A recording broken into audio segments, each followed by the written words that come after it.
हिमाचलपुर से इस वक्त की बड़ी खबर है। न्याय की मांग के लिए अनोखी पदयात्रा, हाथ में घंटी लेकर पैदल भोपाल निकले दो किसान भाई। मुख्यमंत्री के दरबार में लगाएंगे न्याय की गुहार। पुश्तैनी जमीन पर दबंग कब्जा कर रहे हैं। कोर्ट से केस जीतने के बाद भी नहीं मिली जमीन। सिस्टम से हारे किसानों का अनोखा सत्याग्रह। चलिए, और इस वक्त आपको बता दें कि हिमाचलपुर से हमारे सहयोगी प्रदीप हमारे साथ जुड़ गए हैं।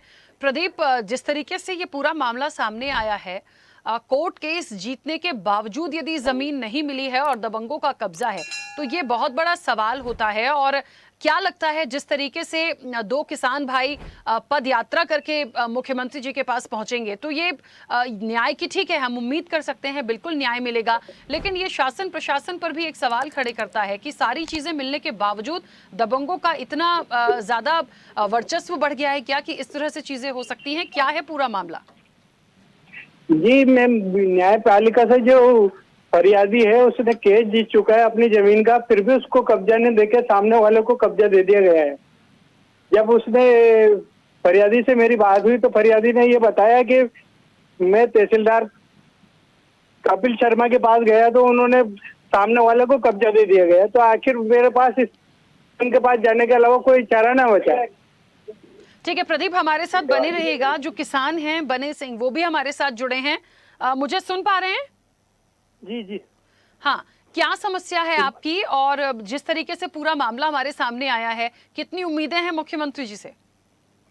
उम्मीदें तो बहुत है ना मैम, वो उम्मीद की लेके ही तो वहीं से आए थे हम। मुख्यमंत्री जी से बहुत उम्मीद है। क्या हुआ है आपके साथ? पूरा मामला, कोर्ट केस आप जीत चुके हैं, जिस तरीके से खबर सामने आई है, हमारे पास पहुंची है आपकी पूरी बात। केस तो आप जीत चुके हैं, फिर भी ये सारी परेशानी, कौन है जिनका कब्जा है? कौन है वो लोग? कोई संरक्षण प्राप्त है उन्हें किसी का? वही तो, ये कोई करते हैं मैम, ऐसे कोई अधिकारी से खरीद लेते हैं ऐसे, इसलिए परेशान करते हैं मैम। जबकि न्यायालय से जीत रहे हैं हम, कोर्ट से केस जीतने के बाद में। नहीं, तो आपने जो अभी वहाँ लोकल प्रशासन है हिमाचलपुर में, उनसे बातचीत की होगी कि आपके पास कागज होंगे कि हम केस जीते हैं। क्या उनकी तरफ से कार्रवाई नहीं हो रही है? वो उनके पास गए थे ना मैम, जो हमें डरा के भगा दिया उसने, कि तुम्हारे खिलाफ एफआईआर करा देंगे, तुम ज्यादा पड़पड़ कर रहे हो। तो मतलब कुल मिला के मिली भगत है और आप लोगों की सुनवाई नहीं हो रही है? जी जी मैम। चलिए, ठीक है,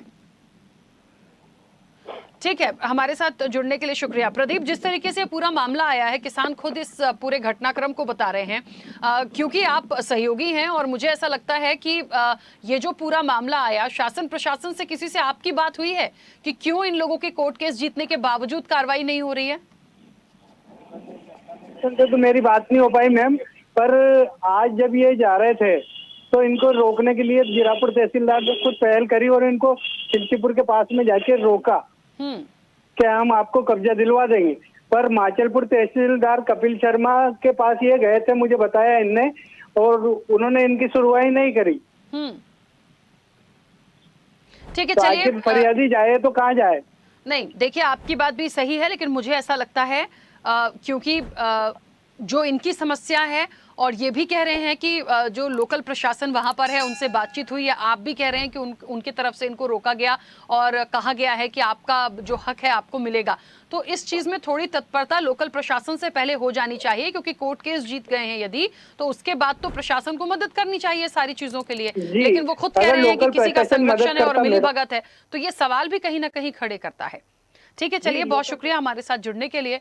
तो देखिए, पुश्तैनी जमीन पर दबंगों का कब्जा है, कोर्ट केस हुआ, कोर्ट केस भी जीत चुके हैं, उसके बावजूद कोई सुनवाई नहीं हो रही, जिसको लेके जो दोनों किसान भाई हैं वो मुख्यमंत्री से मिलने के लिए पैदल रवाना हुए। ऐसे ही वीडियोस के लिए लाइक करें, शेयर करें, फॉलो करें, YouTube पर जाकर सब्सक्राइब कर बेल आइकन दबाना ना भूलें, और ताजा अपडेट्स के लिए स्वदेशलाइव.com पर जरूर जाएं।